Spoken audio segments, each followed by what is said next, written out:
I feel that I cannot leave Wyoming Territory without describing my encounter with Nebraska Jack and his remarkable family.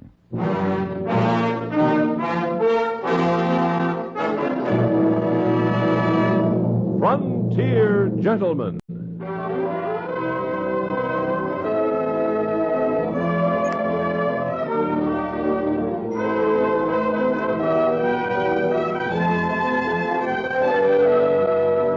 Herewith an Englishman's account of life and death in the West.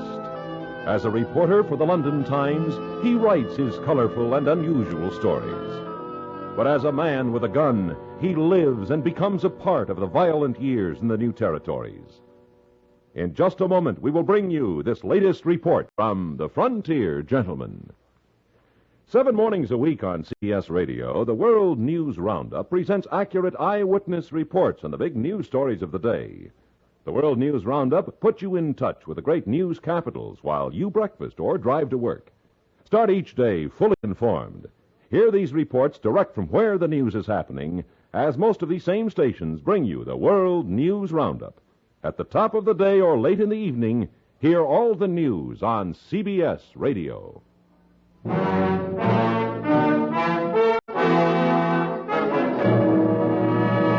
Now, starring John Daner, this is the story of J.B. Kendall, Frontier Gentleman.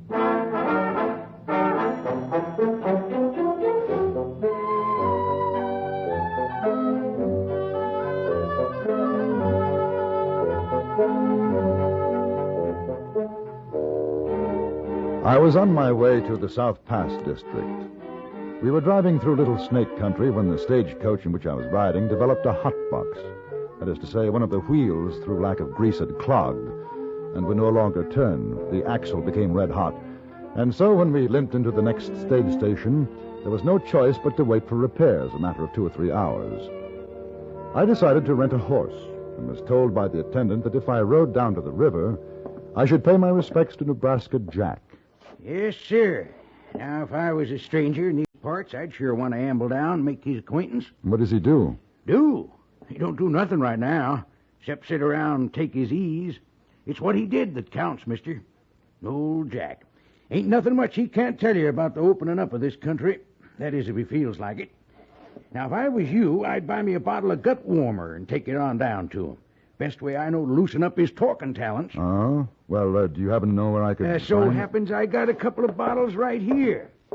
Yeah, old Jack's favorite brand. Never drinks nothing else. I reckon he's about due for a refill. He'll take it real kindly, mister. How much? $3. $3? Oh, yeah, $3. And $1 for the horse. $30 for the saddle. Don't care about the horse, but good saddles is hard to come by. Of course, you get the $30 back when you bring in the saddle. I see. Yes, sir. Now, you come out back. I'll get you fixed up. Well, how do I find this place? Ain't nothing to it. Just follow the wagon road till you come to a sign saying Nebraska Jack's place. Keep out. Here's a trail right down to the river. You can't miss it. Ah, here's a mighty fine little horse. Ain't got nothing to worry about with him. Get you there and get you back. He's just a bit swaybacked, wouldn't you say? Him? Shucks, no. That's just the way he's made. That there's a real clear-footed rocking chair critter. He give you any trouble, though, you just lay your quirt on his get-up end. He'll do just fine. Just fine. As it turned out, my suspicions were correct. The clear-footed, gentle critter turned out to be what my friend Shorthorn Tom would have called, among other things, a whey-bellied stump-sucker. The animal managed to stumble in every gopher hole and over every rock on the trail. In fact, he sought them out. I followed the wagon road until I reached the sign reading Nebraska Jack's place. Keep out. Then I turned off onto the river trail. I had gone about 300 yards when... Get that cowhawk turned head off my land and you with it before I unravel you. It's Nebraska Jack, isn't it? Yeah, darn right. Can't you read the sign back yonder? Yes. Next one, I'm going to shoot through the water barrel and drown you. Now, wait. I brought you some whiskey. Oh, let's see. Here. You keep that bottle in sight. I'm riding this way slow and easy.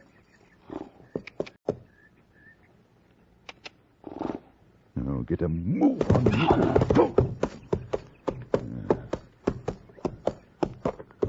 That's close enough. Oh. Stop right there. Oh. I seen you got a gun, Pilgrim. Don't you get itchy to use it. Just throw down that wild mare's milk, you know. Well, now, that's mighty kindly of you, mister, mighty kindly. You come down from the stage station, did you? That's right. I thought so. Ollie Monaghan, he sent you over, huh? I didn't catch his name. It was the station attendant. Ollie. Oh, that's who it was. Every once in a while, he sends along some young greener feller like you. Come out to see the wild and woolly West. Sends him over to see old Nebraska Jack. Sir, if I'm around, I usually throw some hot lead. Kind of makes them feel they're living dangerous. Yeah, I scared one feller so much a couple of months back he lost his horse. Ended up busting his head again at that tree over yonder. Really? Fact, I'd like to die laughing.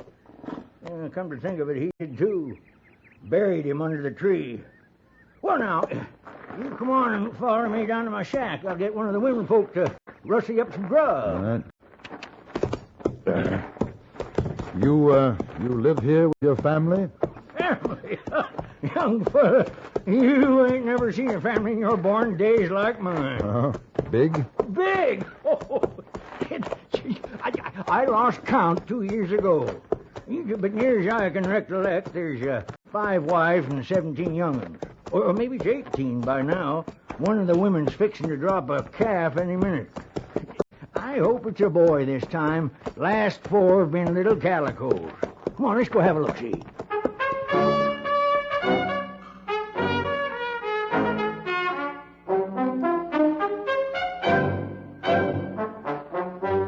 Nebraska Jack was a man of at least 70.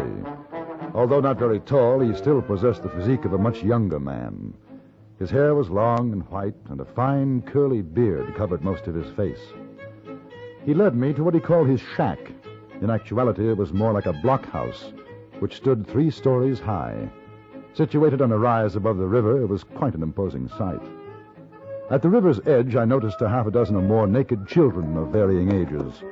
They saw him, waved happily, and went back to their play in the water. You can tie the horse up here. Right. Rose! Oh, Rosie! We got company. Put on the coffee. I'd offer you a drink, but I ain't got more than enough for myself. Besides, a fella your age don't want nothing to do with whiskey. Just rot your stomach clean through. You don't have to say nothing to Rosie about me drinking. Oh, no, of course not. Mister, you sure are polite. Are you a territorial senator or something? No. Newspaper correspondent. Name's J.B. Kendall. Oh, that's so. Just go ahead in. That's my room through there. Did you build this place yourself, Jack? Me and the older boys finished it last year. Of course, if the family keeps it growing, I'll have to be adding, I guess. Well, sit shut, Kendall. Thank you. There. Newspaper correspondent, huh? English, ain't you? Yeah. I thought so, yeah. Say, ever heard of an English writer feller called Ruxton? Oh, yes. He was up in these parts years back. Oh, I seen him. Nice fella. Of course, there was mostly Indians around here then. You could go a year and not see a white man. Were you born in the West? No, I come out from Ohio when I was 12. Since then, I done and seen just about everything a man can in his natural life. I'd like to hear about it. Or you got a week? Only an hour or so, I'm afraid. No, I've got to catch the Rock Springs stage. Well, I'll just kind of wipe the brush over it. Yeah, I've been a trader, prospector, guide, scout. I freighted and trapped with Jim Bridger. You heard of Jim Bridger, ain't you? Oh, I should say so. And I used to run a ferry across the Green River on the Oregon Trail. I killed Indians and white men. I still got 2 bullets in my leg and a piece of Ute arrow in my backside. Oh, along about 15 years ago, I was getting on past 60. I figured it was time to settle down, get me a wife. Trouble was, I'd lived the way of the Indians so long, I felt more like them than my own kind. So I up and married one. Oh, fine woman. But I thought you said that you had 5 wives, wasn't it? That's right, but I didn't wed up with them all at once. First wife, she was Arapahoe Nellie. She got kind of lonesome for woman company, so her cousin come to visit her. That was Mary. That was the second wife. Then there was Piney and Mandy and Rosie. 2 Shoshone, 1 Ute. And they all get on together? Well, sure. Ain't no reason why they shouldn't. Coffee in Nebraska. Well, that's just fine. Kendall, I want you to meet Rosie. This here's J.B. Kendall, Rosie. This is Nebraska. Say, now, I plumb forgot, Rosie. How's Piney doing, huh? She calved yet? I told you before, Nebraska, no talk like that. Piney have baby. Oh, yeah. Well, she have baby yet? No, soon. Oh. Maybe tonight. Where's Nellie? She downriver looking to your trap line. Oh, yeah, that's right. What about Mary? Nebraska, you getting old in the head. You disremember everything. You send Mary and Mandy to fetch in sheep. Ain't that something I clean forgot? Nebraska, Huh? let me smell breath. What?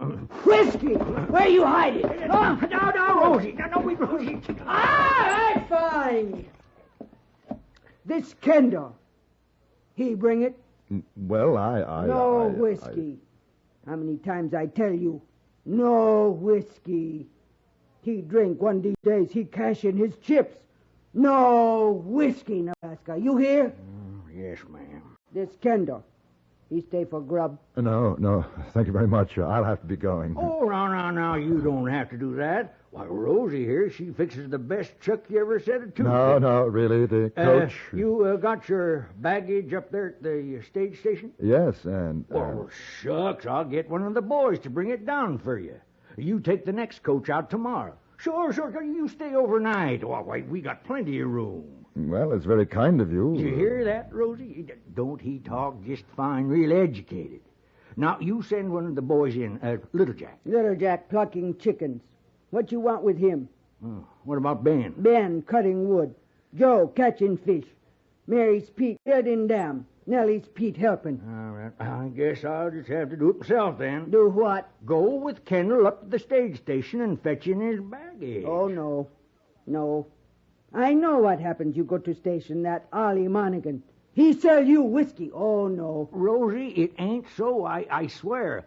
Kendall. Oh, no. Kendall, you wouldn't even let me smell the bottle, now would you? Oh, no. Well, I'm sure that... There, you see? Now, Kendall here, he's English, and when he gives his word... Oh, well, Rosie, you ain't got a thing to worry about. Oh, no. Kendall go to station himself fetch baggage. You stay here, Nebraska. You can't ask a guest to do that, Rosie. It ain't hospitable. There's no trouble. I don't mind in the least.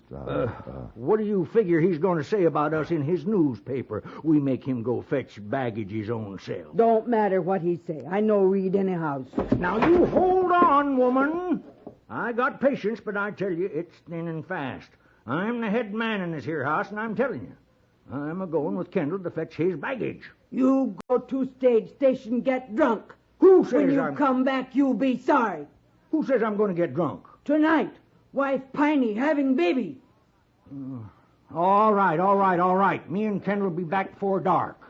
You remember what I tell you, Nebraska. This is the last time. You drink whiskey. You no have womans. You no have kids. You no have nothing.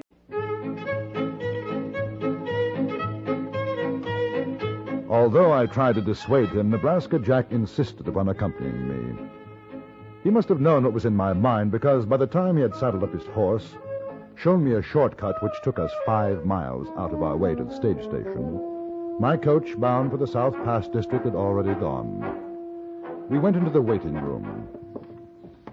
Well, that's the way of things, see. Something told me there was a deceitful thought in your eye. Yes, sir.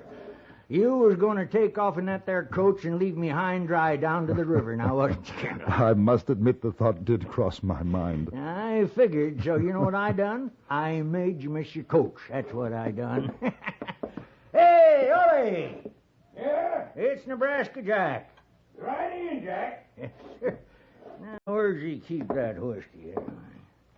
Jack, why did you want me to miss my coach? Why? Well, I'll tell you. As long as I'm with you, I'm safe. Safe? Well, that's what I say, boy.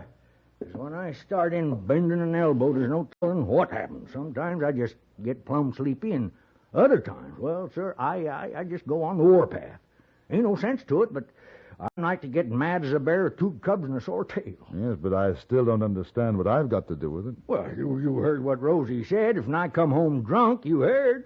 Yes. Well, I'm going to just let you keep an eye on me. You're going to hold me down. And as soon as you calculate I've had enough, you're going to take me on home before I get drunk. What happens if you don't want to go? Well, don't matter what I want. You got to make me. You heard what she said. Now, you give me your word. You'll do it. All right. Howdy, Nebraska. Ain't seen you for a spell. Howdy, Ollie. Say, my friend here, he wants to buy a bottle of your red eye. Sure. How's the wives, Nebraska? Oh, fair. And the kids? Oh, they're just fine. Oh, keep it in the safe now, That's right. Only 2 bottles left, Nebraska. You want them both? huh? And I guess what? You figure, Kendall? Frankly, no. You just put it to the side, Ollie. We'll start with 1. Sure, Nebraska. Oh, that'll be $4 each, mister. 4. The last bottle was only 3. Yeah, but this one is 2 weeks aged. Best in the house. Wait a minute, Nebraska. I'll get some mugs. No sense you drinking alone. Sure. Well, don't you give none to Kendall. He's too young to guzzle. Besides, he's promised to get me home sober. And that's just what he's going to do. Ain't that so, Kendall?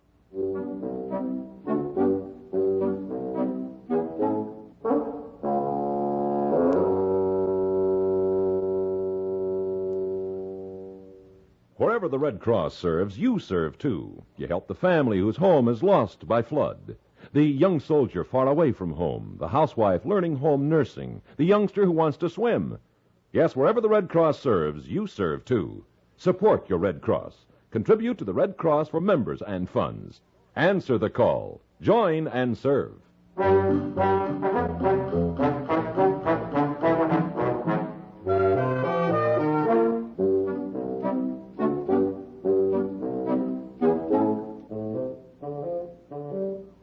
Exactly 1 hour later, Nebraska Jack and Ollie Monaghan had demolished 1 bottle of what must have been the most violent whiskey in Wyoming territory. Monaghan had almost completely lost his voice and was trying to sing a song that he swore his mother had taught him. I found the words were somewhat obscure. Nebraska Jack had a peculiar gleam in his eye and was viewing the other whiskey bottle with great interest. It stood on the table beside my elbow. Are you married, Kendall? No. I'm married, Kendall. I taught him to talk English. That's the worst thing I ever done. Now they think like a white woman. Oh, that's worse yet. Let's open the other bottle. No. Well, you don't trust me. You think I'm going to get drunk? You are drunk. Oh, well, that is a lie. Nebraska, you know what your wife said would happen this time. I'm going to tell you something about my wife, Rosie. Oh, she's the worst. I'm going to go home and I'm going to scalp her. Right now, I'm going to scalp her. If you want my opinion, she'll end up scalping you. They all will. Rosie's a Ute. Yeah, I got a piece of Ute arrow on my backside. Never trust a Ute. They want to ruin your life. What about the others? They're all right. Nellie, Mary, Amanda, Piney. But that Rosie ain't fitting for a woman to be so mean. Did you hear how she talks to me? Oh, give me that bottle of whiskey. Nope. I get through with you. Your kin won't be knowing you from fresh hides. Now, come on, give me that bottle. Don't you want to be able to see your new son? What new son? Piney. She's going to have her baby tonight. Oh. You know, Kendall, I'm bad news. I ain't even worth stomping on. Fact. Ain't right for a father to carry on so. All them kids at home, no pa to set them on the right trail. All them good wives a fixing and a fussing over me. Ooh, I'm just a no-good walking whiskey vat. How's about a drink, partner? Sorry. He's my pal, see? Partner. Oh, not you sidewinder. You trying to get me drunk? I got me a home with all them fine wives and kids. You know, Rosie will make 'em all pull stakes. She's you, she'll just do it. Come on, Jack. I'll take you home. You can sober up on the way. No, it ain't no use. New baby won't be no boy. It'll be a girl, another girl, sure as you're alive. That'll make 5 girls in 3 years. No, sir, fellas, I ain't the man I used to be. I might as well get drunk. Open up the bottle, Bart. Open it up, Kendall. No. Now, don't you go getting me frothy, mister. I don't particularly care if you foam at the mouth. I made you a promise, and I intend to keep it, although I have no idea why I should. You are going home. I'm telling you, give me that bottle. And if you don't, I'm going to wrap your arms about your neck and give you the strangles. Hang up his eye, Nebraska. Clear his plow. Now, you, my friend, are a bad influence. Go away. All right, Jack. Come on. You shouldn't have done that, boy. You're itching for trouble. I'm going to have to whip you down a mite. Come on, draw. I'm not going to fight you, Jack. Draw, you sniveling long-eared wood pussy. I'm giving you a chance to fill your hand. And if you don't do it, I'm going to shoot you down like a sick coyote. I won't draw. Come on. No, go on, shoot. Say your prayers. Say... Mama Rosie says if you ain't drunk, you've got to come home right away because Mama Piney give us a new baby brother. And if you air drunk, then you stay out of the way or she'll take an axe to you.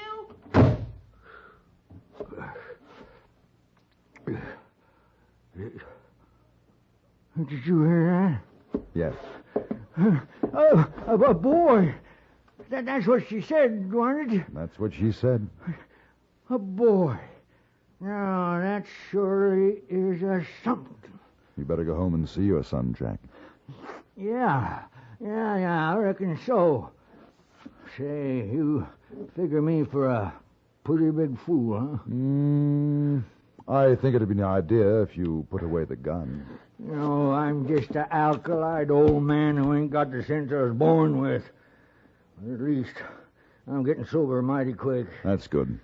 You know, I'd take it as a kindness if you'd ride with me. Oh, no, I don't think so. I ain't saying I blame you, but it'll be a pleasure to have you see the noon. Well, if I won't be in the way... In no way. Mister with 5 women and 18 kids, how are you going to be in the way? Go on, let's go.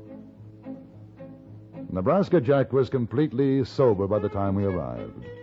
The newcomer was of incredible size, weighing, I should judge, at least 14 pounds. The image of his father, with a thatch of curly black hair and a pair of immense lungs, his bellowing lasted far into the night.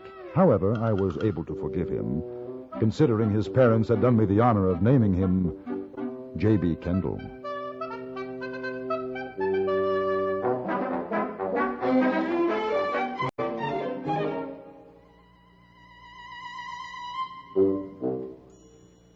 Frontier Gentleman was written, produced, and directed by Anthony Ellis and stars John Daner as J.B. Kendall. Featured in the cast were Joseph Kearns, Jack Moyles, and Virginia Gregg.